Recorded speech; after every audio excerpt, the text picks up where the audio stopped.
चित्तकलिलात्मने सालोकानां त्रिलोकानां यद्विद्यादर्पणायते यद्विद्यादर्पणायते।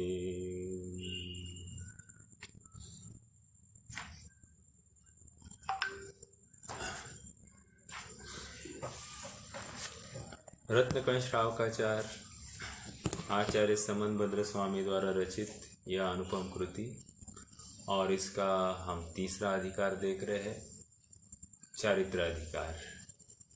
और चारित्राधिकार के अंतर्गत हमने पंचानुव्रतों की चर्चा की, 8 मूल गुणों की चर्चा की, और अब इन मूल गुणों की दृढ़ता बढ़ाने के लिए या अनुव्रतों की रक्षा करने के लिए शील व्रतों की चर्चा चल रही है।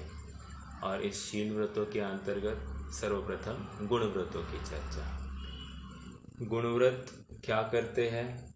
तो गुणाकार रूप से अनुव्रतों को बढ़ाते हैं। और शिक्षा व्रत वे होते हैं जो मुनि अवस्था की ट्रेनिंग है।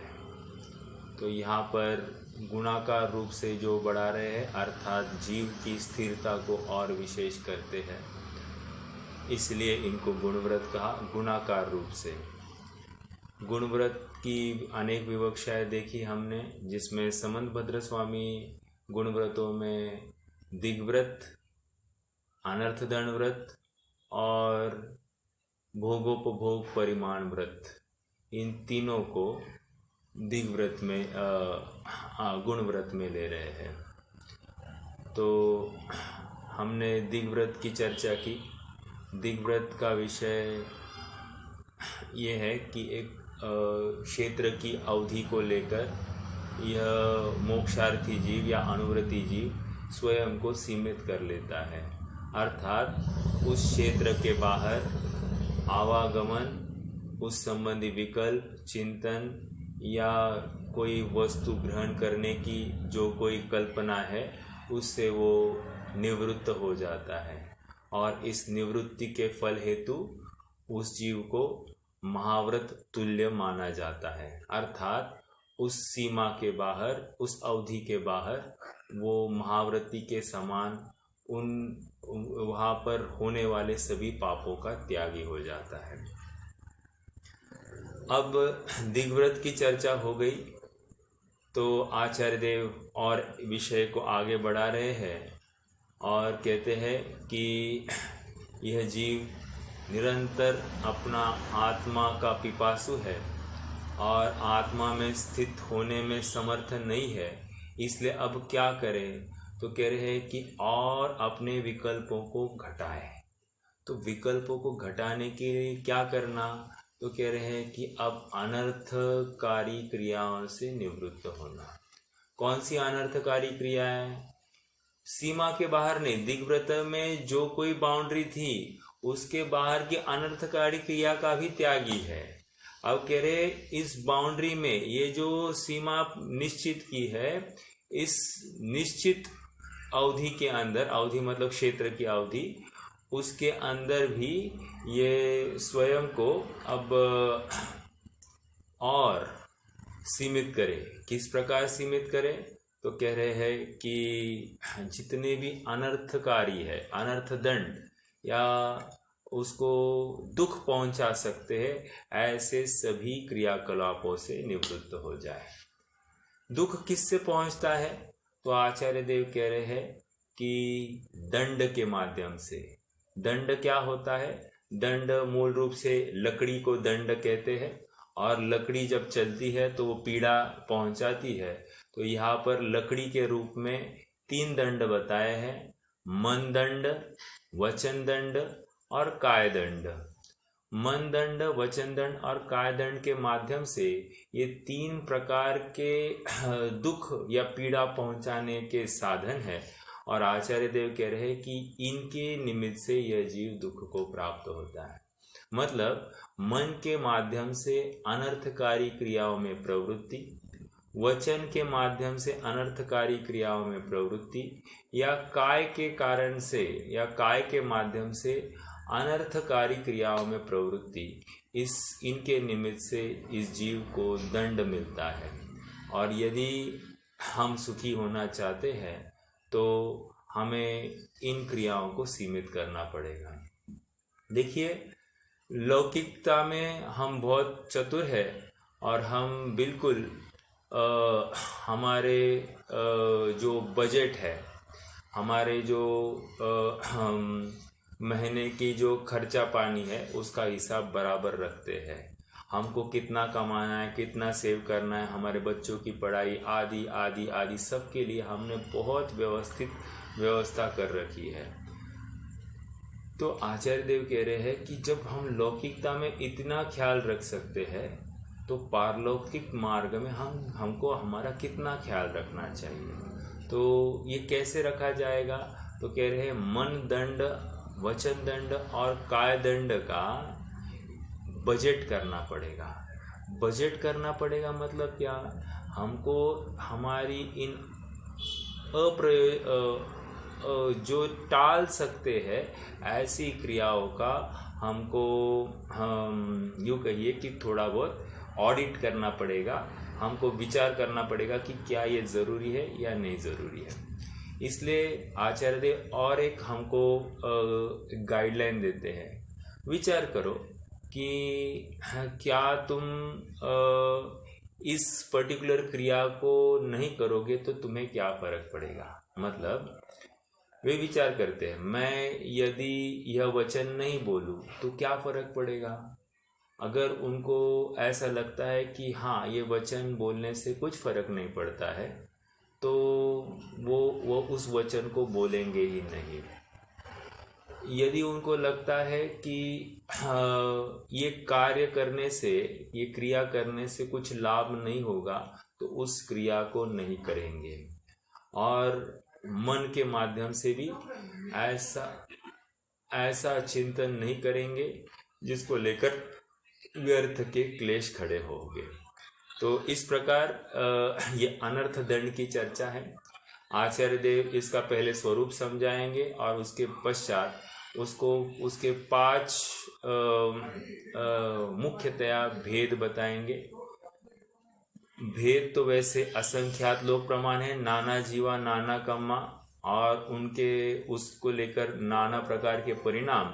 लेकिन यहाँ पर 5 का भेद दिखाया है तो हम उनको समझेंगे तो अनंत या नाना प्रकार के परिणामों को हम 5 में गर्भित करने की कोशिश करेंगे। आइए पहले हम सबसे पहले उस श्लोक को पढ़ते हैं। श्लोक क्रमांक 74।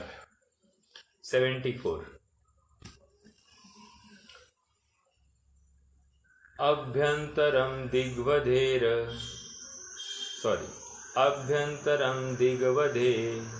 रपार्थिकेभ्य सपापयोगेभ्य विरमणमनर्थ दंड व्रतम च विदुर्व्रत धराग्रण्य। फिर से, अभ्यंतरम दिग्वधे रपार्थिकेभ्य सपापयोगेभ्य विरमणमनर्थ दंड व्रतम च विदुर्व्रत धराग्रण्य। विदुर्व्रत धरा अग्रण्य। ओके, तो विदु मतलब व्रतधरा अग्रण्य, जो व्रत में अग्रणी पुरुष है, उन्होंने अनर्थ दंड की चर्चा कही है। और क्या है चर्चा, तो उसकी आप देखते हैं। शब्द की संधि पहले देखते हैं। अभ्यंतरम दिग्वधे, दिग्वधे है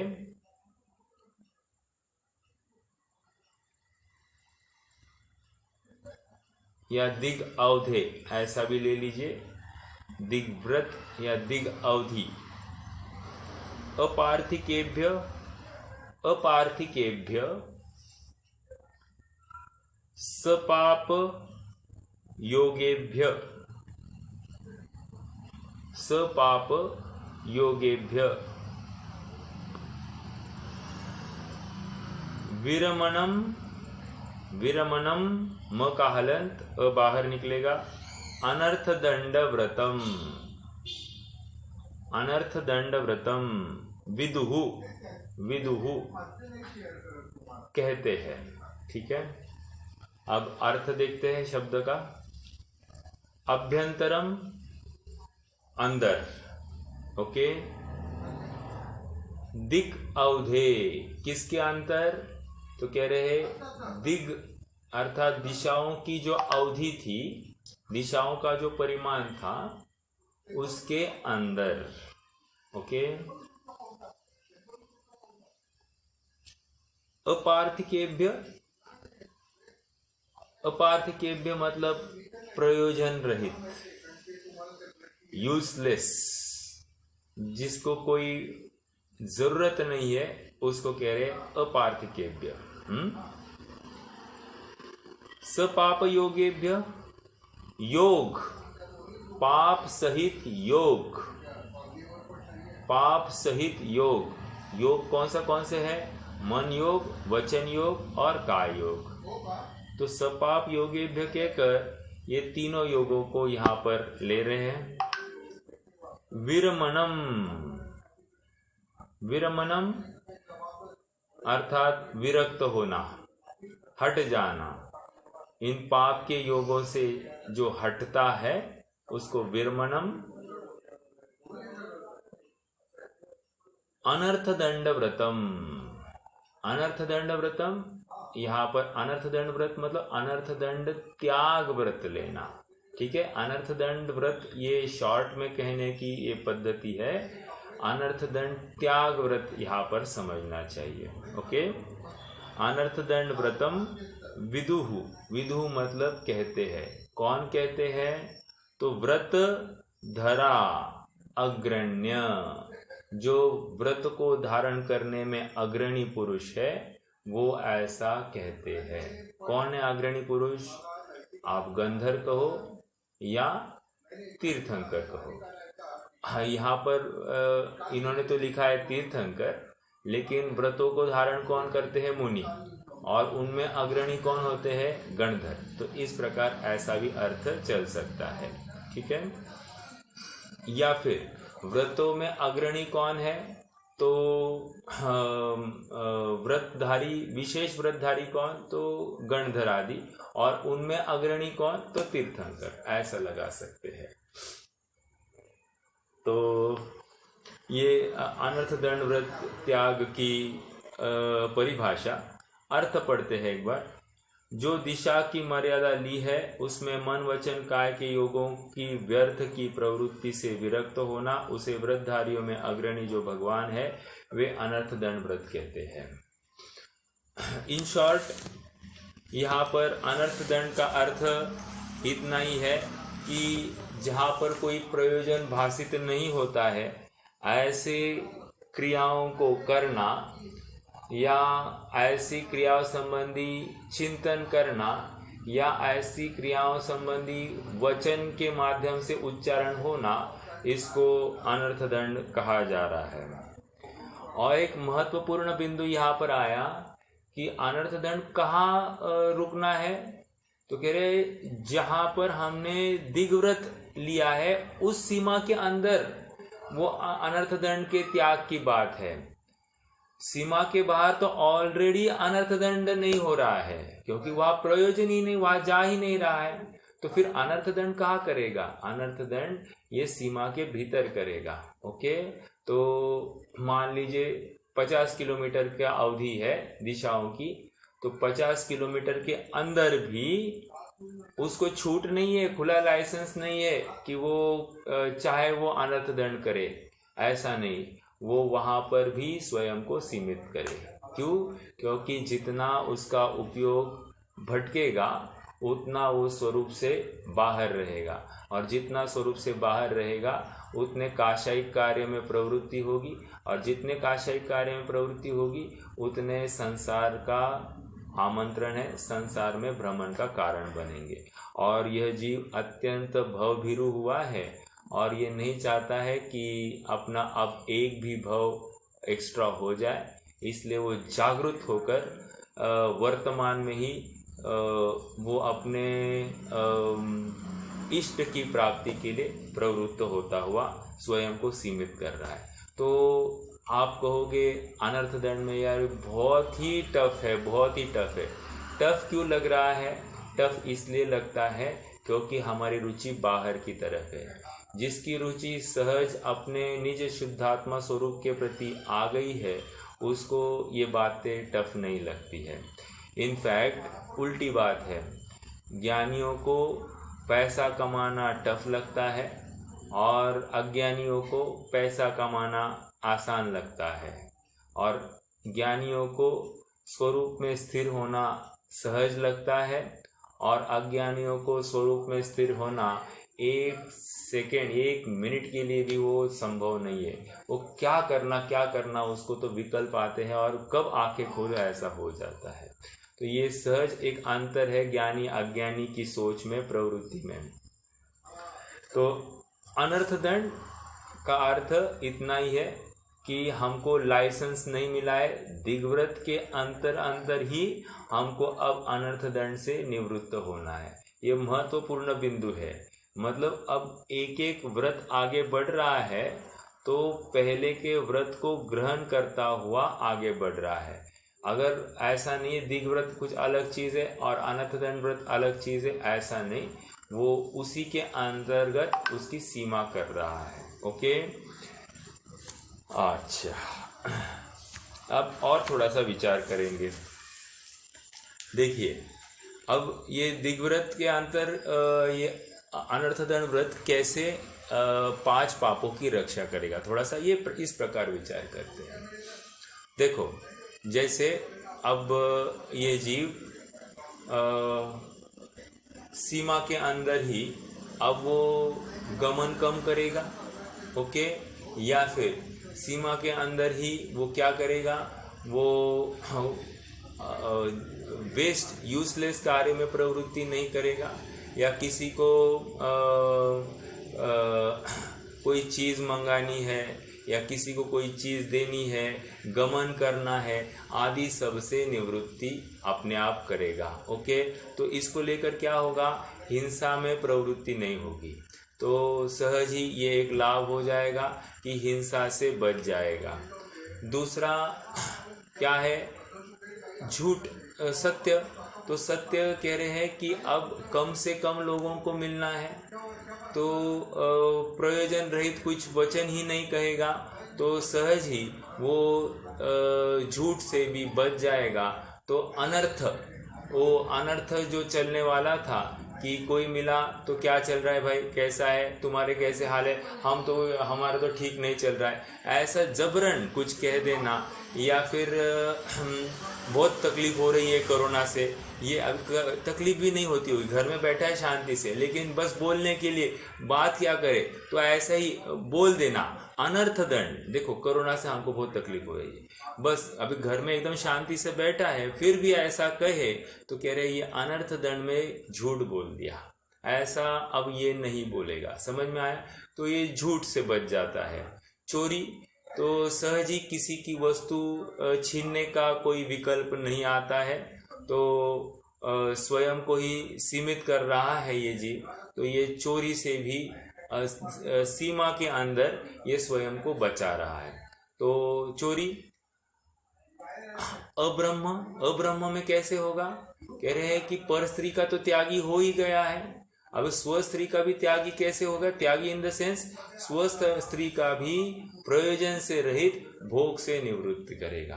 तो ये क्या हो जाएगा, ये इसका अनर्थ दंड, मतलब अब्रह्म में अनर्थ दंड जो हो रहा था उस संबंधी भी अब उसको कंट्रोल आ जाएगा।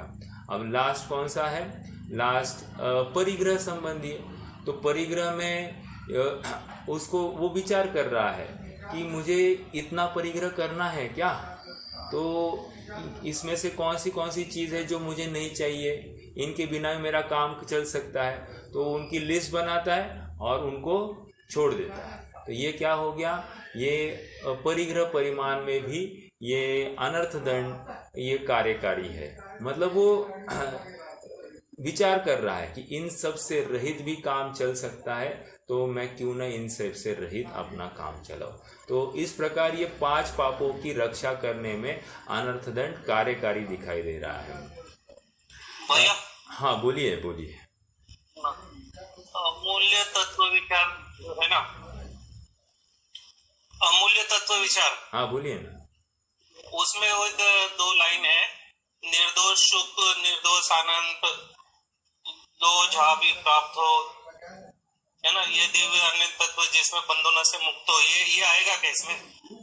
निर्दोष सुख और निर्दोष आनंद आया। देखिए ऐसा है, ये आएगा क्या? देखिए हाँ बराबर है। ये जो व्रतों का पालन करना है उसका फल निर्दोष सुख की प्राप्ति है। तो निर्दोष सुख निर्दोष आनंद लो जहाँ भी प्राप्त हो, ये दिव्य शक्तिमान जो बंधनों से मुक्त हो। तो क्या वो अभी अपने जो पढ़ा ना, हाँ उसमें ले सकते क्या? नहीं, उसका फल है ये। अभी अनर्थदंड व्रत त्याग, अनर्थदंड व्रत का त्याग जो किया है इस जीव ने, उसके फल स्वरूप उसको निर्दोष सुख की प्राप्ति हो, ऐसी वो भावना भाएगा। और उसको उसका फल है कि उसको निर्दोष सुख की प्राप्ति हो, अर्थात आत्मानुभव की प्राप्ति हो जाती है। मतलब वो ये बैकग्राउंड है उसका। हाँ ये बैकग्राउंड है, ये कारण है और वो कार्य है, ऐसा कहेंगे। ओके मेरे को लगा क्यों इसमें नहीं देंगे, इसमें नहीं देते, तो इसमें नहीं आएगा। नहीं, क्योंकि ये देखो ये चरणानियोग का ग्रंथ है, और चरणानियोग का ग्रंथ ये भावों के सुधार के लिए है। अपने परिणाम को सुधारने के लिए चरणानियोग के माध्यम से जीव को प्रवृत्त कराया जाता है। और वहाँ पर चरणानियोग में अटकाना ये उसका प्रयोजन नहीं है। चरणानियोग के माध्यम से इसके कषाय कम होंगे, कषाय कम होंगे तो सहज ही ये स्वपर हित का विचार करने के लिए उन्मत्त होगा, और उसको लेकर ये सहज ही रूप से यथार्थ निर्णय लेने के लिए समर्थ होगा। देखो हमको हमेशा बताया जाता है कि कोई भी निर्णय लेना है, जब तुम शांत होंगे उस समय में निर्णय लेना, गड़बड़ में नहीं लेना। तीव्र क्रोध होगा उस समय नहीं लेना, तुम हमेशा जब शांत चित्त होंगे उस समय में अपना निर्णय लेना। ये क्यों कहा जा रहा है? तो ये तो लौकिक बातों में ऐसे निर्णय संबंधी बात चलती है, तो यहाँ पारलौकिक बात है, आत्मा के अनुभव की बात है। तो वो भी जो निर्णय होगा वो कषाय की मंदता में ही होगा, तीव्र कषाय में होकर वो निर्णय नहीं होगा। अब मैं कषाय जब कह रहा हूं तो मात्र क्रोध नहीं समझना, मान माया लोभ इनको भी उसमें समझना, क्योंकि तीव्र लोभ में भी उसको आत्मा नहीं दिखाई देगा। तीव्र मायाचारी का भाव होगा तो भी आत्मा नहीं दिखाई देगा। तीव्र मान होगा तो भी आत्मा दिखाई नहीं देगा। तो सहज ही समझने की बात यह है कि कषाय की मंदता करने के लिए चरणानियोग का अवलंबन है, और उसमें बताया जाएगा अनर्थ दंड, और समझना है भावों की उज्ज्वलता। और भावों की उज्ज्वलता के पीछे ये मैं शुद्धात्मा हूँ, ये निरंतर अभ्यास बढ़ते जाना। ओके, क्योंकि दूसरा फ्लो वहां पर वही चल रहा है, ये मैं शुद्धात्मा हूँ। क्रिया या कोई आचरण का अवलंबन ये एक बात, और उसके साथ साथ जो भाव सुधर रहे हैं वो भावों की उज्ज्वलता ही मूल प्रयोजन है अपना यहाँ पर। ठीक है, हाँ जी।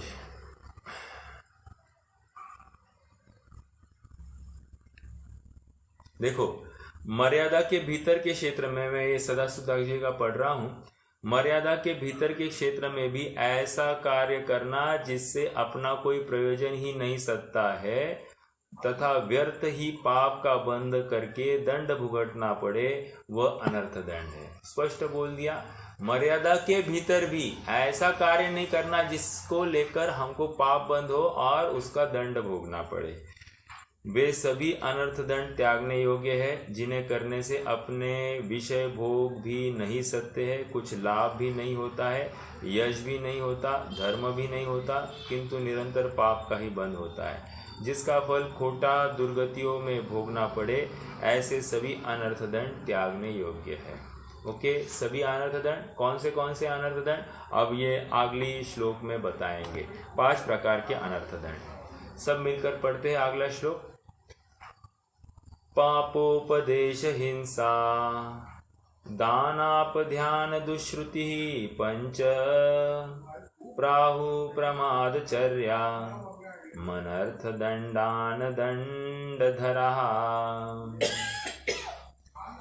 फिर से, पापोपदेश हिंसा दानापध्यान दुष्श्रुति पंच प्राहु प्रमादचर्या मनर्थ दंडान दंडधरा। संधि देखते हैं, ये 5 प्रकार के अनर्थ दंड बता रहे हैं। कौन से है? पापोपदेश पहला, हिंसा दान दूसरा,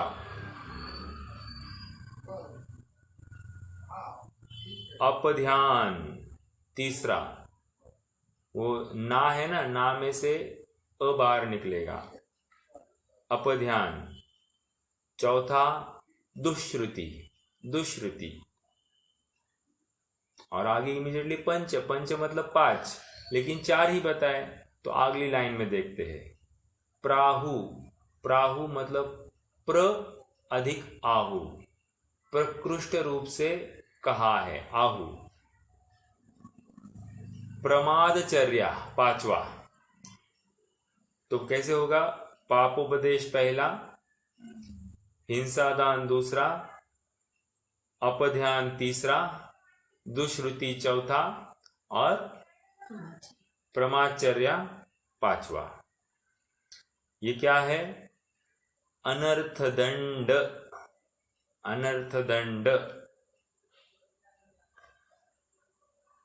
अदंडान धरा दंड अ बाहर निकालना, दंडा में से दंड अ बाहर निकालना, अदंडान धरा, अनदंडान धरा, अनदंडान धरा। ओके,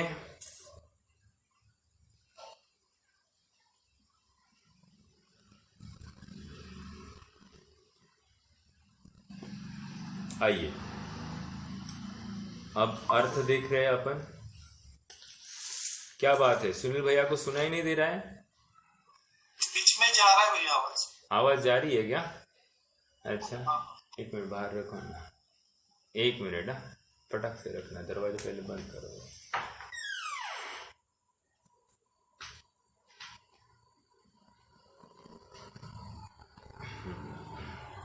चलो अभी देखते हैं क्या हो रहा है। देखो क्या कह रहे हैं, 5 प्रकार के अनर्थ दंड। पापोपदेश, पाप का उपदेश देना, पॉइंट नंबर 1। दूसरा, हिंसादान, हिंसा जिन कारणों से या जिन औजारों से या जिन वस्तुओं से होती है, ऐसी वस्तुओं का दान करना या देना, हिंसादान। तीसरा, अपध्यान गलत ध्यान करना, गलत विचार करना, अपध्यान। दुष्श्रुति, गलत सलाह देना, दुष्श्रुति। और 5वां, प्रमादचर्या, प्रमादवश कोई आचरण नहीं हो, ऐसा प्रमादचर्या जिसमें जीवों का घात हो, आदि आदि। अगर हम छह ढाला जी को देखेंगे तो छह ढाला की चौथी ढाल में ये बात आई है। क्या ये वो छंद कोई बता सकता है? किसी को याद है?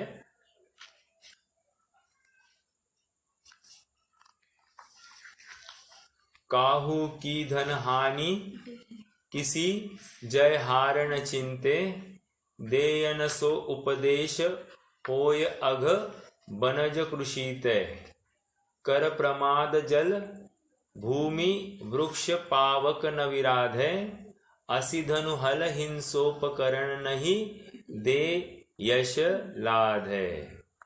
अब ये उन्होंने अनर्थ दंड की बात बताई है। अब ये हम समनभद्र स्वामी के साथ में रिलेट करके देखते हैं। काहू की धन हानि किसी जय हार न चिंते, ये किस में जाएगा? अपध्यान में जाएगा।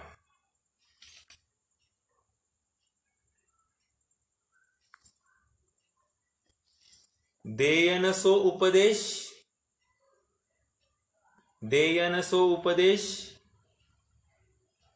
बोलिए। पापोपदेश, बहुत अच्छा। आगे, होय अघ बनज कृषिते, आगे, कर प्रमाद जल भूमि वृक्ष पावक न विराधे।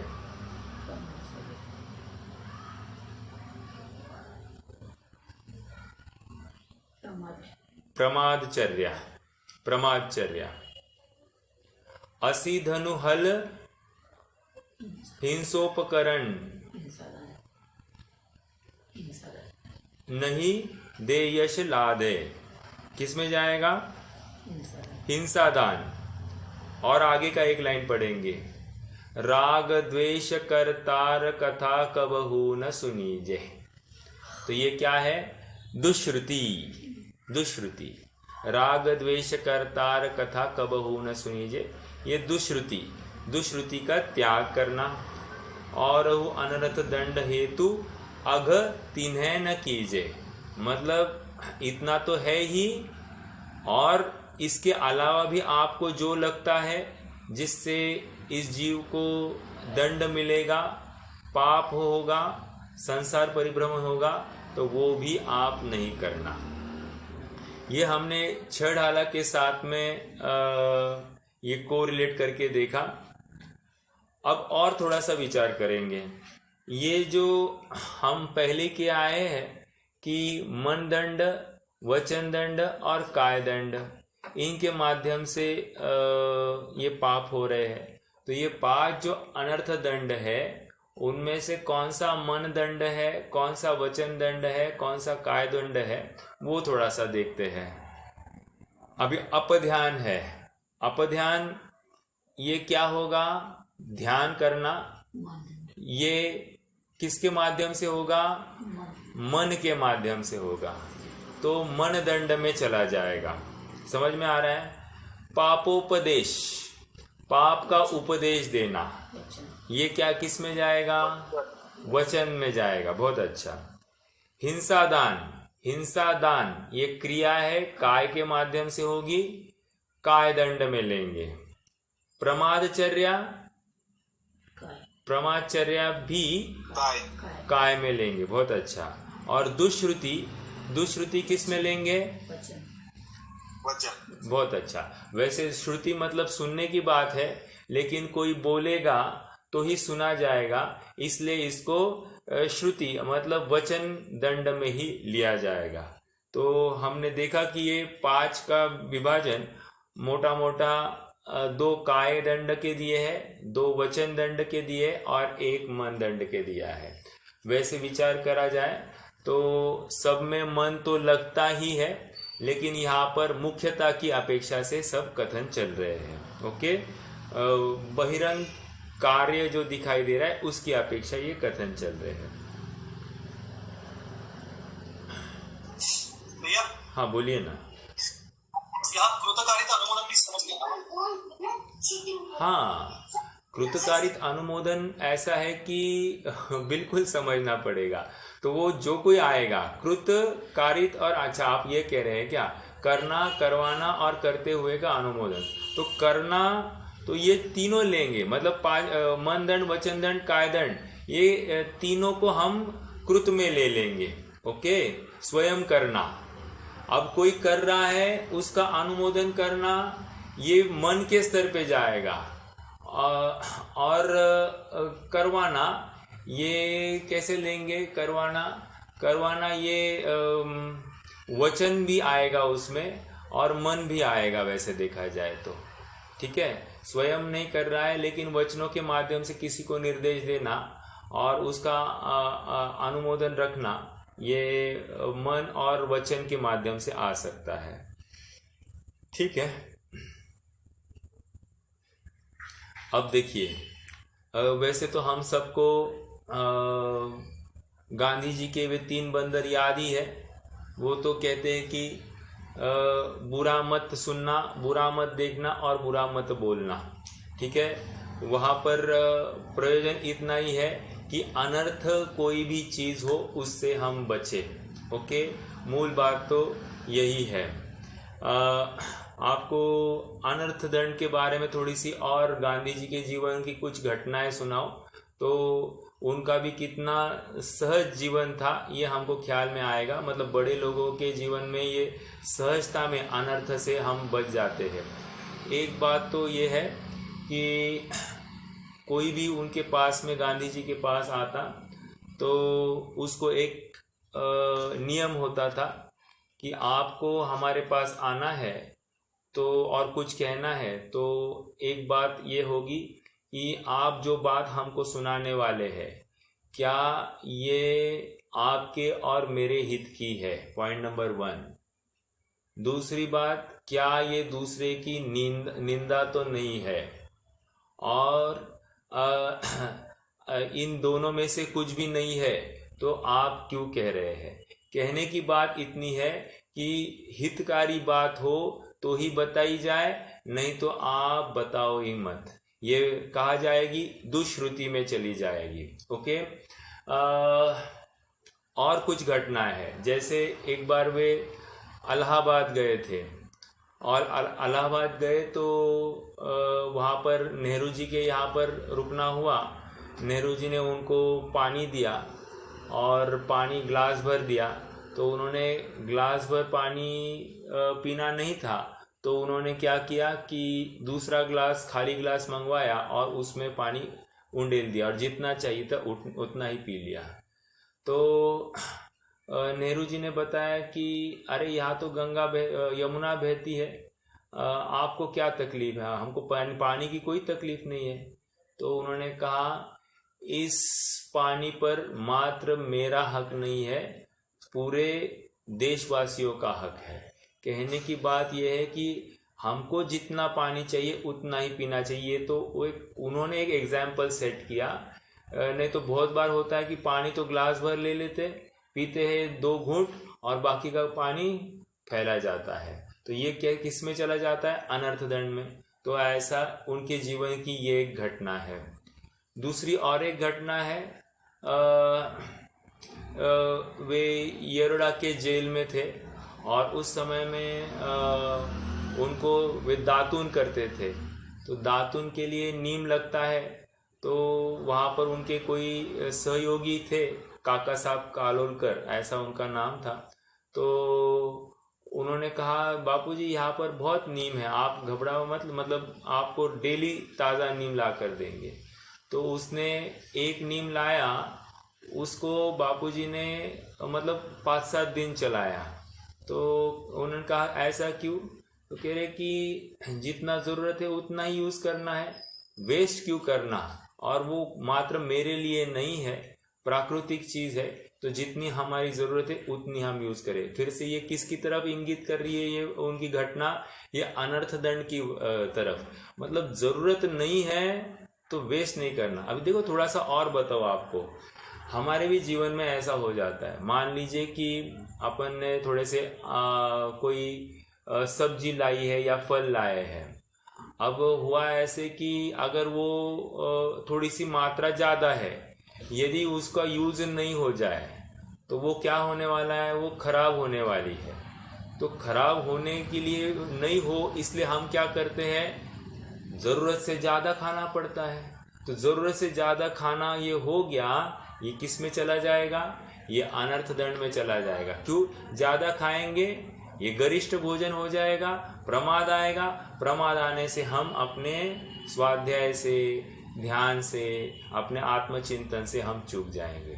तो ये बराबर इंटर रिलेटेड है, और जो है भी एक्स्ट्रा ना, उसको लेकर आकुलता भी तो है ना। हाँ, हालांकि अभी जिसके पास फ्रिज है आदि है तो उसके पास साधन अलग अलग होंगे, तो वो उसमें हिंसा होती है, वो बात अलग है, लेकिन फिर उस जाति की आकुलता नहीं होगी। लेकिन जिनके पास कोई ऐसी व्यवस्था नहीं है, उनको तो निश्चित रूप से फिर वो उसको लेकर आकुलता होती है। तो ये अनर्थ। भैया सुनो ना, हाँ बोलिए। अभी डेली घर में जो है ना लेडीज है, वो ये खा लेना खत्म हो जाएगा। तो फिर ये तो बहुत बड़ा पाप हो गया। हाँ तो हो गया ना। तो क्या करें? नहीं, बहुत आपने बहुत बड़ी बात बोली है। अरे रास्ते पर ऐसे ढेर दिखाई देते रोटियों के, चावल भी इतना अनाज इतना भरा भरा चावल ऐसा फेंक देते हैं, और होटल से लाके नया कुछ खाते हैं, और कोई प्लानिंग नहीं है। तो ये अनर्थ दंड में जाता है, समझ में आ रहा है। बिना प्रयोजन का पाप हुआ है, तो यहाँ पर 101% हमको दोष लगता है। या फिर शादी ब्याह में जाते हैं, वहाँ पर हम अनाप शनाप थाली तो ले लेते हैं, और फिर टेस्ट अच्छी नहीं लगी, वैसे ही झूठन डाल के छोड़ निकल जाते हैं। अनाप शनाप अनर्थ दंड हो गया, ये समझ में आया। तो इस प्रकार ये हर जगह पर इम्प्लीमेंट करना है। तो आप अभी आपको ख्याल में आता होगा कि हमारी एक एक एक्टिविटी, एक एक क्रिया कितना बड़ा पाप आकर्षण करती है। मतलब हमको संसार में भ्रमाने के लिए कितने सारे अवसर खड़े कर रही है हमारी एक छोटी सी गलती। और वो कह रहे, यहाँ पर आचार्य देव कह रहे कि ये अनर्थ है, कोई जरूरी नहीं थी कि आप ऐसा कार्य करो, सहजता में आप उसको टाल सकते थे, आपने टाला नहीं, तो आपको वो अनर्थ दंड का दोष लग गया। तो इसको लेकर आपको उसका फल भी मिलेगा। तो निष्कर्ष इतना ही है कि हम सहज उसको उससे बच सकते तो क्यों ना बचे। मतलब इसमें कोई रॉकेट साइंस नहीं है, कोई बड़ा पुरुषार्थ की बात नहीं है, बहुत जागृत विवेक है, जागृत विवेक। पानी कितना बहाना, हम कितना कितनी, अरे बर्तन मांजने हैं तो उसके लिए पाउडर कितना लेना, हर चीज में एक्टिव ये है। क्यों? अभी देखो फॉर एग्जाम्पल, बर्तन मांजने हैं उसके लिए हम पाउडर ज्यादा लगाएंगे तो, या साबन लगाते हैं, साबन आवश्यक होता है, फिर भी जो कुछ लगाते होंगे तो क्या होगा, जितना साबन ज्यादा लगाए तो उतना धोने के लिए पानी ज्यादा लगेगा, और हमको तो यहाँ कम पानी बहाना है, तो उसको लेकर विचार करना। समझ में आ रहा है क्या? हर जगह पर विचार कर सकते, और जितना अपना विवेक जागृत होगा उतना हम अनर्थ से बच जाएंगे। समझ में आ रहा है? हर जगह पर भोजन कितना बनाना, हमको मालूम है घर के सदस्य 4 है, 8 रोटियां चलती है, 10 रोटियां होती है, 10 रोटियां आराम से सबके लिए काम हो जाएगा, तो फिर 10 रोटियां ही बनाना। तो इतना अंदाज तो आ ही जाता है ना। हम बस अंदाज से लेते हैं, अंदाज, अरे अंदाज नहीं चलता है यहाँ पर काम। अपने को मोक्ष मार्ग के क्यों सबके लिए भार हो, ऐसा भी नहीं करना चाहिए। आप कहोगे किसी को एक दिन भूख ज्यादा लगी, हाँ तो भूख ज्यादा लगी है तो मूंगफली खा सकता है, गुड़ खा सकता है, खारक खा सकता है, ड्राई फ्रूट्स खा सकता है, और एक दिन थोड़ा कम खाएगा, कुछ फर्क नहीं पड़ता है। समझ में आया? उनोदर हो जाएगा। तो ये इस प्रकार विचार करना, मतलब हर प्रकार से हमको इसका ख्याल होना चाहिए। अनर्थ दंड की बात है। ओके, तो यहाँ पर पापोपदेश, हिंसादान, अपध्यान, दुष्श्रुति और प्रमाचर्या, ये 5 पाप के कारण बताए हैं। अब इनका विश्लेषण ये आगे करेंगे। अगला श्लोक देखते हैं। अब पापोपदेश बताएंगे। हाँ जी, देखो पढ़ते हैं श्लोक। श्लोक नंबर 76, 76। तिर्यक्कलेश वनिज्जा हिंसारंभ प्रलंबनादीनां प्रसव कथा प्रसंग स्मर्तव्य पाप उपदेश। फिर से तिर्यक् क्लेश वाणिज्या हिंसारंभ प्रलंबनादीनां प्रसव कथा प्रसंग स्मर्तव्यः पाप उपदेशः। इसका एक पाठांतर भी मिलता है, मैं पाठांतर भी आपको सुनाऊं। जो सेकेंड लाइन है, सेकेंड लाइन में चेंज है। तिर्यक् क्लेश वाणिज्या हिंसारंभ प्रलंबनादीनाम। अब जरा ध्यान देना, कथा प्रसंग प्रसव स्मर्तव्य पाप उपदेश। क्या हुआ है, इंटरचेंज हो गए हैं। जो सेकेंड लाइन का फर्स्ट शब्द था वो सेकेंड हो गया, सेकेंड शब्द था वो फर्स्ट हो गया। तो ऐसा ये पाठांतर है, ये एक है। और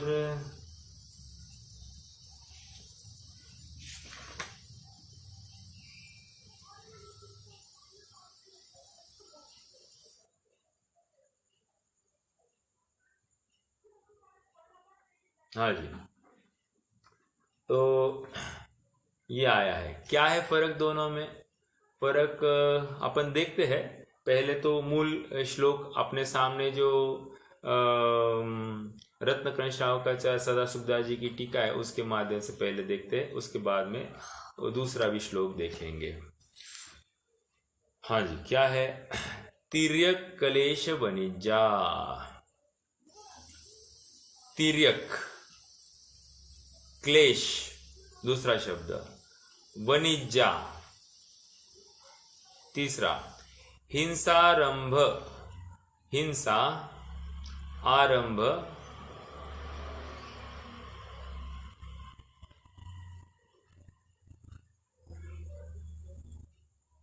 आरंभ प्रलंब प्रलंबन आदि नाम प्रलंबन आदि नाम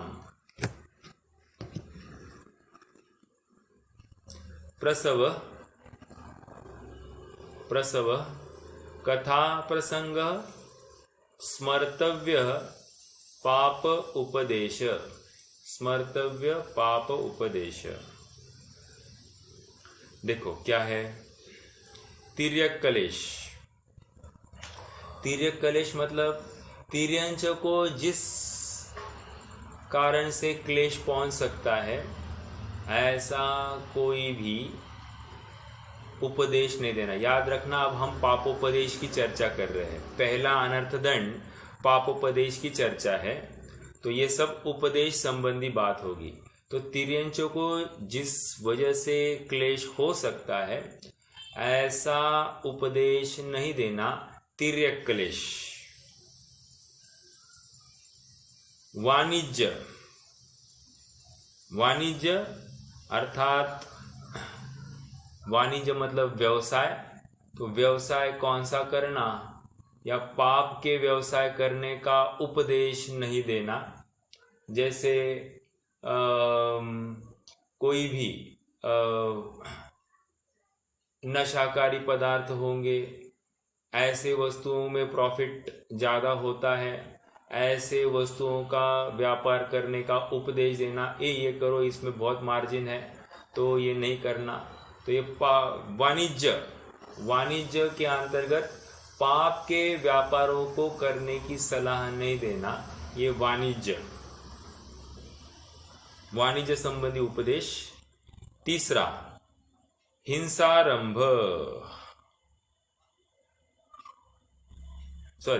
हिंसा। एक मिनट।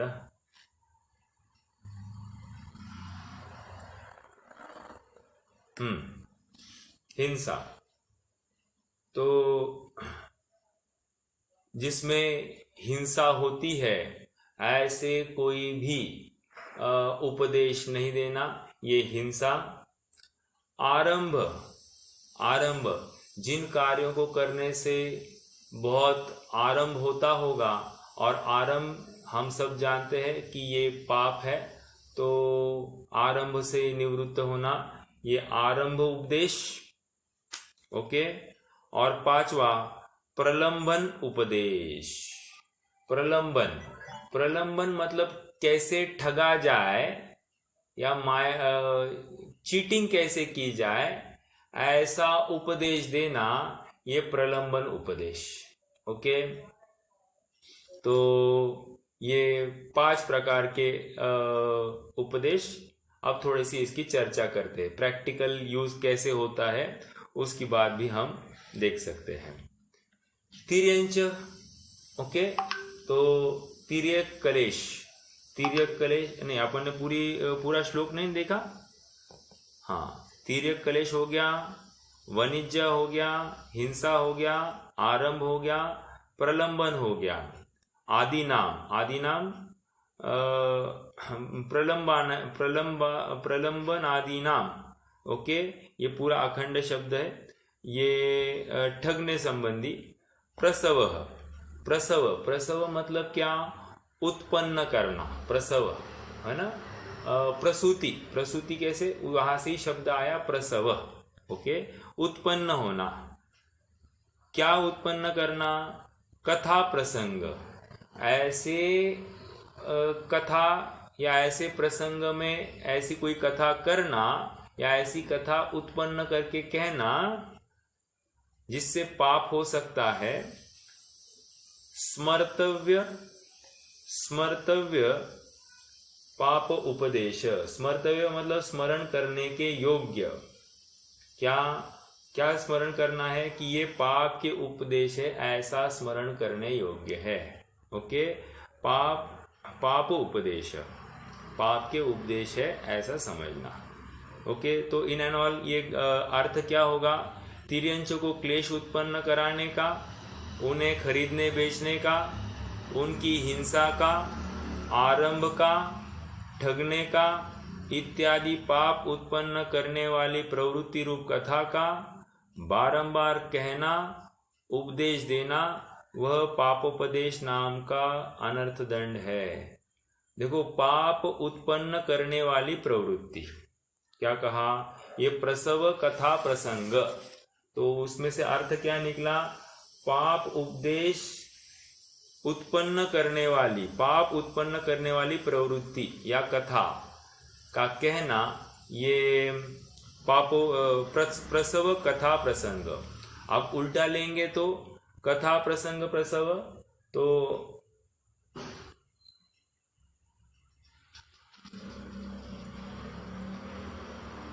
एक मिनट,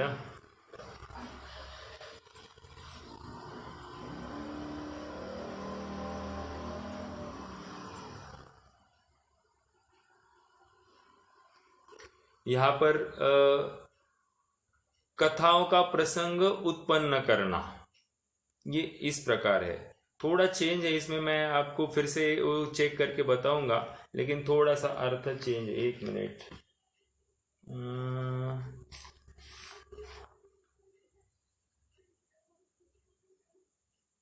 हाँ,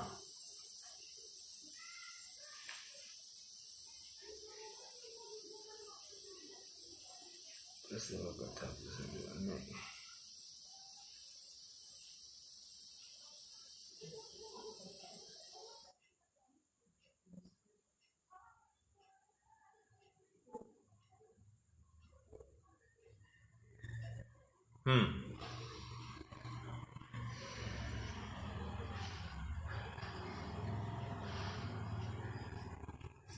तिर्यक कलेश आदि को उत्पन्न करने वाली कथाओं का जो प्रसंग है उसे, हाँ देखो, तिर्यक कलेश आदि को उत्पन्न करने वाली कथाओं का जो प्रसंग, उसे पापोपदेश जानना चाहिए। मतलब उन कथाओं का प्रसंग, ये पापोपदेश समझना। ओके, तो ये थोड़ा सा अंतर है, बाकी तो भाव तो ऑलमोस्ट सेम है। तिर्यक कलेश, तिर्यक कलेश मतलब तिर्यंचों को क्लेश होंगे ऐसे कोई भी साधन, जैसे क्या, अभी कोई कहे कि मेरी गाय वो बहुत तकलीफ देती, दूध ही नहीं देती, तो उसको उपाय बताना कि जिसको लेकर गाय को बहुत संक्लेश होंगे, तो ऐसा उपाय को लेकर फिर जो उपदेश दिया ये कह रहे तिर्यक कलेश। या हाथी आदि पशु को वश में करने के लिए उपाय बताना, उसको भूखा रखना, गड्ढा खोदना आदि आदि जो कुछ है, ये कह रहे हैं कि ये तिर्यक कलेश। या फिर उनके मर्म स्थानों पर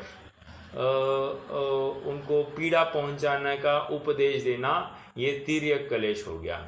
या फिर नाक छेदना है या कान छेदना है आदि जो कोई ऐसे उपदेश दिए जाते हैं, ये तिर्यक कलेश समझना चाहिए। अब जब तिर्यक कलेश कह रहे हैं तो उसके साथ में मनुष्य कलेश भी समझना, अर्थात मनुष्यों को भी क्लेश उत्पन्न होंगे ऐसे उपदेश देना, ये मनुष्य क्लेश समझना। अब ये कौन से मनुष्य? नौकर आदि, इनके संबंधी ऐसे कोई क्लेश उत्पन्न होंगे ऐसे वचन कहना। जैसे कोई मेरी नौकरानी ऐसी है, तुम्हारी नौकरानी ऐसी, तो इसमें क्या है कि अरे उसके इन लोगों के साथ ऐसा ही करना चाहिए। तो हम जो उनको सलाह देते आपस में, ये मनुष्य कलेश ऐसे रूप में लिया जाएगा। समझ में आया?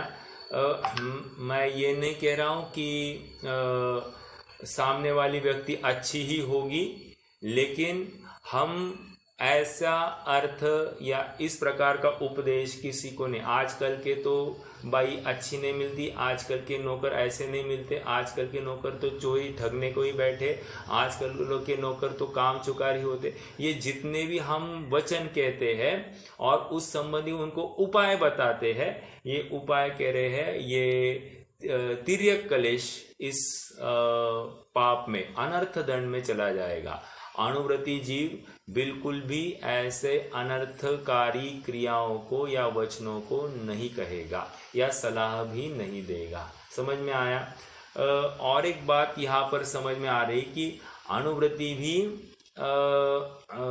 खेती या पशुपालन करता होगा, इसीलिए यहाँ पर तिर्यक कलेश ये शब्द आ रहा है। आप थोड़ा समझ रहे हैं क्या? मतलब अगर हम आगे बढ़ेंगे और हम ये देखेंगे कि कौन सी प्रतिमा तक ये पशु का व्यापार या पशु को पालन कर सकता है या खेती कर सकता है, ये भी हम प्रॉपरली पकड़ पाएंगे।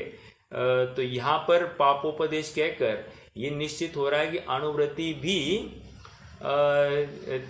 तिर्यंच या पशुपालन करता होगा, इसका हमको ख्याल आता है। ओके। या देखो न, तिर्यक कलेश में ये बैलगाड़ियों की मतलब रेस होती है या घोड़ों की रेस होती है, या आदि आदि सब बातों में हम इसको लगा सकते हैं कि उनको।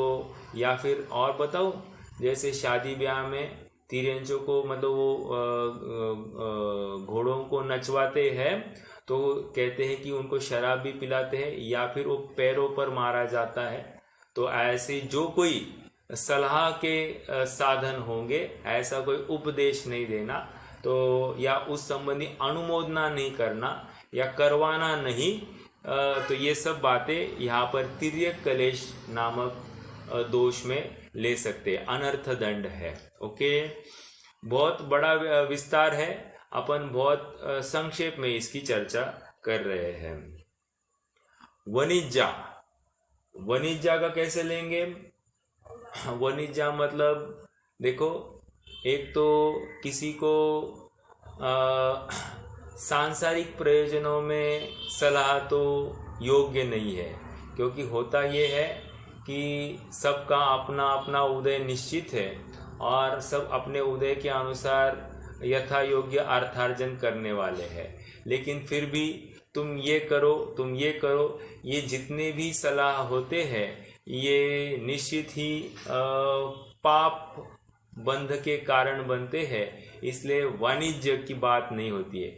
हमको तो सामने वाला अगर पूछने आए तो उसको सलाह देनी चाहिए थी कि तुम भगवान होने का व्यापार करो। ओके तो वो तो बात रह गई, और हमने उसको संसार में कैसे रुल सकता है ऐसे क्रियाओं का अवलंबन करने का उपदेश दिया। तो ये कह रहे हैं कि ये वाणिज्य में इस प्रकार हो सकता है। या फिर देखो, अनुवृत्ति है विचार कीजिए कि अनुव्रती ऐसी सलाह देगा क्या, नहीं देगा। दूसरी बात, अगर कोई उसको पूछने भी आ जाए कि साहब मेरे पास 10 लाख की पूंजी है, 20 लाख की पूंजी है, मैं कहाँ इन्वेस्ट करूँ, चलो अभी ये तो इन्वेस्ट करने की बात है, तो वो ये भी नहीं कहेगा कि तुम बैंक में इन्वेस्ट करो। क्यों? वो जानता है बैंक क्या करता है, बैंक लोन देता है मत्स्य पालन आदि के लिए, कुक्कुट पालन आदि के लिए, या फिर जहाँ पर नॉनवेज आदि के कार्य बनते हो, होटल वाले लेते होंगे कितने, या इंडस्ट्रीज को दिए जाते होंगे, तो इन सबको लोन देता है और हमारा पैसा वहाँ लगा तो उन जीवों की हिंसा के पीछे हमारा कहीं ना कहीं अनुमोदन था। तो मान लीजिए कि हमारे पास कोई ऑप्शन नहीं है पैसा इन्वेस्ट करने का, ये निवृत्त हुआ जीव है, पैसा भी तो ये अपना शायद रख भी दे बहुत खेत पूर्वक, लेकिन दूसरे को सलाह नहीं देगा ये तुम यहाँ पर रखो। समझ में आ रहा है? तो इस प्रकार का ये वाणिज्य संबंधी हम समझ सकते हैं कि यह जीव किसी को पैसा कमाने की सलाह नहीं देता है, जिसमें बहुत पाप आरंभ हो ऐसा कोई भी सलाह वो नहीं देगा, या बहुत पाप का अनुष्ठान वहाँ पर दिखाई दे, हिंसा दिखाई दे, ऐसा वो वाणिज्य की सलाह नहीं देता है। तुम सीए बनो, तुम डॉक्टर बनो, तुम इंजीनियर बनो, नहीं, ये ऐसा नहीं सलाह देगा। ओके, मतलब विचारणीय बिंदु है। हमको तो सबको सलाह देनी है तो तुम ज्ञान दर्शन का व्यापार करो, तुम सुखी होने का कला कैसे अवगत हो सकती इसका विचार करो, इस संबंधी हमको वहाँ पर उपदेश देना है। कोई कहेगा ये क्या टाइम पास की बात है, ये तो कोई भी कर लेगा, तो ये बात टाइम पास की नहीं है। ये ऐसा व्यापार तो हमारे तीर्थंकर भगवान स्वयं करते हैं। वे 9 घंटे स्वयं इसी प्रकार का व्यापार करते हैं, दूसरों को सलाह देते हैं और मोक्ष मार्ग में प्रवृत्त कराते हैं। तो उनका ही हम सबको अनुकरण करना चाहिए। ये यहाँ से बात हमको समझ में आ रही है। ठीक है, कोई कहेगा ये तो बहुत जल्दी है, सब काम करो फिर निवृत्त होंगे। तो कह रहे जल्दी वल्दी की बात नहीं है, समय का कोई ठिकाना नहीं है। ये समय निरंतर क्षण क्षण बीतता चला जा रहा है और हमारे पास अवधि कम होती जा रही है। मालूम नहीं कौन से समय में कौन सी इंद्रियां शिथिल हो जाए या अपना काम करना बंद कर दे और हम यहाँ वहाँ ताकते रहेंगे और साधनों को ही जुटाने में अपना पूरा जीवन बर्बाद कर देंगे। उसके पहले ही हमको अपना कार्य करना चाहिए। इसलिए सबसे सही समय कौन सा है अपना कार्य करने का, ऐसा अगर प्रश्न किया जाए तो कहते हैं कि राइट नाउ, वर्तमान ये सबसे सही समय है अपना कार्य करने के लिए। नहीं मैं कल करूँगा, मैं बाद में करूँगा, 10 साल बाद मेरा पूरा प्लान है। अरे 10 साल तक कौन किसने देखा तुम जिंदा रहते हो, हम जिंदा रहते हैं? तो अभी या तुम्हारी इंद्रियां ठीक रहती नहीं रहती कौन देख रहा है? अभी वर्तमान में तुम चालू करो, बाद में जो होगा सो होगा। समझ में आ रहा है क्या? यहाँ तो कह रहे कि पहले तुम आत्म कल्याण करो, बाद में व्यापार करो। तो ये इस प्रकार की बात है। तो हमको वाणिज्य के माध्यम से ये समझ में आ रहा है कि ऐसी कोई सलाह नहीं देगा कि जिसमें सामने वाली व्यक्ति बहुत पापारंभ में प्रवृत्ति करे। ओके, ये धंधा करो इसमें बहुत प्रॉफिट है, ये धंधा करो इसमें बहुत प्रॉफिट है, ये शेयर्स खरीदी करो, वो शेयर खरीदी करो, नहीं, ये नहीं बताएगा। ओके, क्यों? क्योंकि शेयर मार्केट में भी इन्वेस्ट करना है, बहुत सोच समझ के इन्वेस्ट करनी है कि वहाँ कौन सी कंपनी है, कौन सा उनका व्यापार है और उसमें वो व्यापार पाप कारक है या नहीं है, ये सब विचार करना है। ठीक है, हाँ, शेयर मार्केट में जो फ्यूचर्स वाला फंडा है ये तो सट्टा है, उसमें तो बात है नहीं, या ऑप्शंस है उसमें तो कुछ करना नहीं है। जितनी कैश की है उसका विचार कर सकते, वो भी करना चाहिए, ये बात नहीं। अब देखो मैं यहाँ से फोकट में सलाह दे रहा हूँ, तो फोकट की सलाह नहीं है यहाँ। तो इतना ही समझना कि आजकल दूसरा कोई सोर्स है नहीं, तो सोर्स है नहीं तो उस रूप में कोई सोचना चाहता है तो सोचे, नहीं सोचना है तो उसमें कोई जबरदस्ती नहीं है। ठीक है, क्योंकि हर जगह पर पाप ही होता हुआ दिखाई दे रहा है।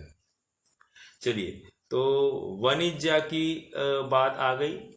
हिंसा, हिंसा क्या कह रहे हैं यहाँ पर? हिंसा, एक मिनट।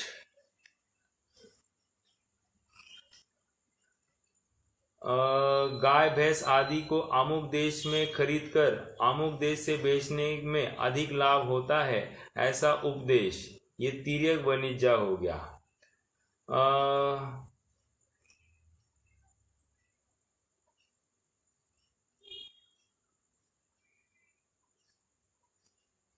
नहीं, एक मिनट।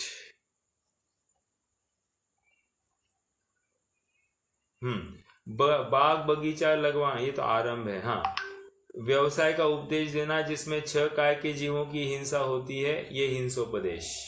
ओके, हिंसोपदेश क्या कह रहे हैं? क्या है? मृग शुकर वगैरह अमुक स्थान में है इत्यादि रूप शिकारियों को का उपदेश देना, ये हिंसा। अच्छा, ये कह रहे हैं कि कहाँ आपको कौन सी वस्तु, कौन सी प्राणी मिलेंगे, कौन से क्षेत्र में ज़्यादा है, ऐसी सलाह देना, ये हिंसा उपदेश। ठीक है, ये इस प्रकार भी ले सकते, या फिर अपन अपने स्तर पर लगाए, ये कहाँ जाएंगे, हम ये बताएं कि ये सब्जी लो, उसमें ये डालो, उसमें ये करो, अनेक अनेक व्यंजन बनाने के लिए हम किसी को प्रेरित करें, ये भी हिंसा में चला जाएगा। या फिर पत्ता सब्जी खाने में कोई हर्जा नहीं, या फिर जो क्या कहते हैं, धनिया पत्ती है, उससे पेट साफ होता है, आदि आदि जो कोई बातें हैं, उसको भी हम इसमें हिंसा उपदेश में ले सकते हैं। समझ में आया? एक केंद्रीय की हिंसा क्यों ना हो, या फिर किसी तरह की हिंसा हो, हिंसा तो हिंसा है। तो इसलिए दौलत राम जी को लिखना पड़ा क्या? वृथा थावर न सहारे, मतलब त्रस की हिंसा का त्यागी होकर वृथा थावर न, मतलब वृथा स्थावरों का भी हिंसा करना, ये कहाँ से लाया? तो ये हिंसोपदेश में लिया जाएगा। समझ में आ रहा है क्या?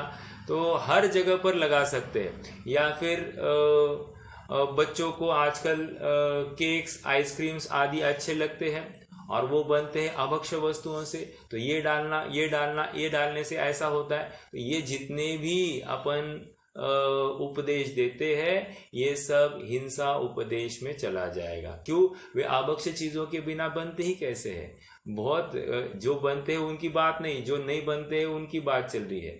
तो वो सब यही है। ओके, या फिर देखो, मान लीजिए इडली बनानी है। अब इडली बनाने के लिए सोडे के बिना फूलती नहीं है, तो बस तो कहेंगे कि सोडा डालो, उससे फूलती नहीं, तो फिर कैसे उसकी टेस्ट नहीं आएगी, आदि आदि जो कोई बातें है। ये क्या हो गया? हिंसा से। बाहर का सोडा तो कितना अभक्ष्य है, कितना हिंसा से बना है, तो इसका ज्ञान हमको होना चाहिए बिल्कुल। या फिर कोई विनेगर डालता है टेस्ट आदि आने के लिए, ये सब बातों को हमारा विचार होना चाहिए, हिंसा उपदेश नहीं करना।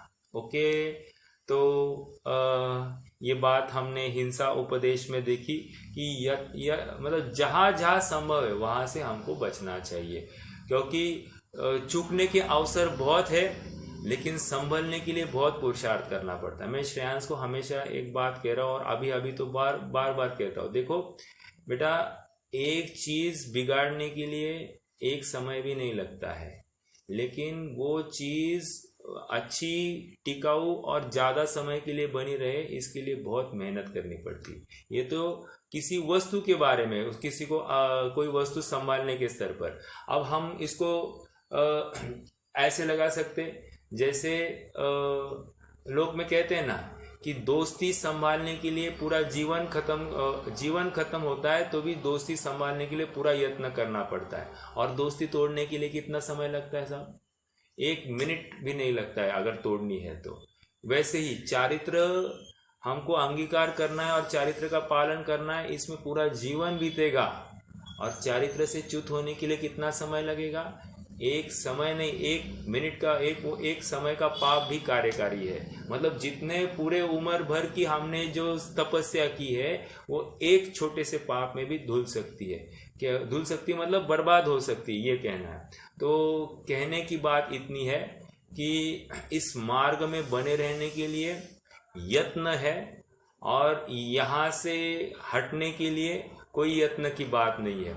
ऐसा कहते हैं ना, पैसा कमाने में कितना यत्न करना पड़ता है और पैसा खर्चा करने में कितना यत्न करना पड़ता है, दोनों में फर्क है कि नहीं। खर्चा करने के लिए अकल नहीं लगती है, लेकिन कमाने के लिए बहुत अकल लगती है कि नहीं। बात प्रैक्टिकल। वैसे ही यहाँ आचरण में विवेक, अनर्थ में प्रवृत्ति ना हो, इसके लिए हमको अकल लगानी ही पड़ती है। और जहाँ पर उसका ख्याल नहीं है तो अनाप शनाप कैसे भी हम बर्बाद हो सकते हैं, पाप में प्रवृत्ति हो जाती है। कहने की बात इतनी है कि विवेक अत्यंत जागृत हो तो ही हम अनर्थ से बच सकते हैं।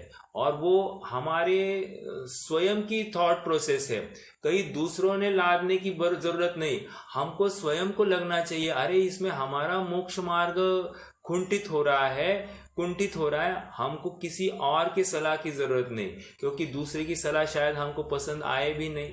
लेकिन हमको इतना तो विचार करना चाहिए कि हमें कोई सलाह दे रहा है, ये हमारे हित के लिए है या अहित के लिए है, इससे सचमुच इसमें हमारा लाभ निहित है या हमारा नुकसान है। अगर नुकसान है तो छोड़ दे, अगर हित है तो उसको आभार व्यक्त करे, अरे हाँ आपने यथार्थ बात बोली। लेकिन बात हमारे कषायों की है, हमारी आदतों की है। हम आदत से मजबूर है और आदतों से छूटना नहीं चाहते हैं, तो हमको सामने वाले की राय भी शायद कभी पसंद नहीं आती है, तो सहज ही हम अनर्थ दंड में प्रवृत्ति कर बैठते हैं। और होता क्या है, हम अपनी गलती को स्वीकार ही नहीं करते हैं, दूसरे की ऊपर थोपना चाहते हैं, अपनी गलती बिल्कुल स्वीकार नहीं करना चाहते हैं। और यही हमारे संसार का कारण मुख्य रूप से बन जाता है। ये भी अनर्थ दंड में ले सकते हैं। क्यों? हम स्वीकार नहीं कर रहे हमारी गलती, इसीलिए तो हम यहाँ बैठे। अगर हम स्वीकार करते तो हम बहुत आगे बढ़ जाते। ओके। हिंसा आरंभ की बात है। आरंभ क्या कह रहे हैं? बाग बगीचा लगवाना, मकान आदि बनवाना, विवाह करना आदि पाप के आरंभ का उपदेश देना। देखो उसने क्या शादी की, क्या बढ़िया बगीचा है, क्या मकान है, देखते रह जाते हैं, इतना बढ़िया मकान, ऐसी आंखें घूमते रहती है, क्या वस्तु है, क्या उसकी डिजाइन। अभी इन सब का जो उपदेश है, ऐसा उपदेश भी नहीं देना। किसी ने कुछ बनवाया होगा तो अनुमोदन नहीं करना। ये सब बातें यहाँ पर आरंभ उपदेश। ओके, वहाँ पर कौन से फल है, क्या बगीचा है, और क्या वहाँ पर आम के पेड़, और क्या वो, और क्या वहाँ पर मजा आया, ये सब बातें आरंभ उपदेश में आ गए। क्यों? वो पाप के बिना वहाँ पर खड़े हुए हैं क्या? वो पैसा खर्चा किए बिना वहाँ पर खड़े हुए हैं क्या? और उसका हम अनुमोदन करें तो क्या होगा? आरंभ उपदेश। ओके, इसलिए मालूम है आपको, ये व्रती जो होते हैं, ये किसी के घर जाते हैं तो वो घर वाले, कोई नया घर बना होगा तो कहते आइए ना हमारा घर देखिए, तो घर वर देखते नहीं। क्यों? और सामने वाला दिखाएगा तो उसको कहीं ना कोई अपने उसको पूछना पड़ेगा ये कहाँ से लाया, अच्छा ये अच्छी डिज़ाइन, इतना तो बोलना पड़ेगा। और नहीं ज़्यादा कुछ तो वो इतना तो पूछे कैसे लगा, तो उसका मन रखने के लिए हाँ ठीक लगा इतना तो कहना पड़ेगा, अच्छा लगा ये तो कहना पड़ेगा। तो ये सब बातें कह रहे हैं कि ये आरंभ उपदेश। आरंभ में हम अनुमोदना तक नहीं करेंगे, उपदेश तो ठीक है, यह उसका अनुमोदना। क्यों? क्योंकि वो 4 लोगों को और कहता आगे बढ़ेगा, तो इसलिए आरंभ उपदेश का हमको ख्याल रखना चाहिए। ओके, ये व्रती अपने जीवन में नहीं रखता है, हम भी जितना हो सके उतना बचने की कोशिश करें। अंतिम है प्रलंबन उपदेश, छल कपट रूप प्रवृत्ति कराने का उपदेश देना। छल कपट रूप प्रवृत्ति मतलब क्या? तो कह रहे हैं कि टैक्स कैसे बचाना, या फिर अपना माल ज़्यादा रेट में कैसे बेचना। ओके, या फिर किसी को ठगना है, कैसे बोलना, सामने वाले से क्या करना। मान लीजिए हमको कोई चीज़ किसी से लेनी है तो उसको क्या कहकर बोलना, तो कैसे उसको हम उसको फंसाए। इस सब बातों को यहाँ पर कह रहे हैं कि ये प्रलंबन उपदेश, फंसाने के लिए। ओके, या फिर माप कम ज़्यादा कैसे किया जाता है, या फिर मिक्सिंग कैसे करनी है, आदि आदि सब बातें हैं। इन सब बातों का उपदेश देना ये प्रलंबन उपदेश।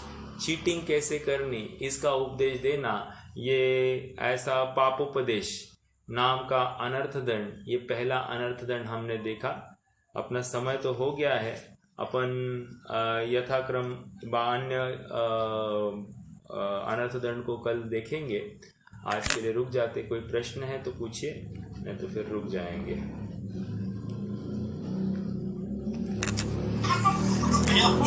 हाँ बोलिए ना। यहाँ पे इन्होंने आरंभोपदेश में अरघट लिखा है, इसका क्या मीनिंग मालूम है? इंद्रजाल नट रस ऊपर वाला आरंभ उपदेश, बाग मकान विवाह अर्घट क्षेत्रदाह घासोत्पादन और वायु संचालन वगैरह के करने का उपदेश देना। अर्घट अर्घट हाँ, ये देखना पड़ेगा, मैं चेक करके बताता हूँ आपको। मैं बताऊंगा आपको अर्घट। चलिए, निज निधि अरहट हो सकता है क्या वो? कौन सा? अरहट अरहट अरहट मतलब बावड़ी वाला क्या? वो रहट है। वो तो रहट है। हाँ। वो रहट है। अच्छा ठीक है ओके ठीक।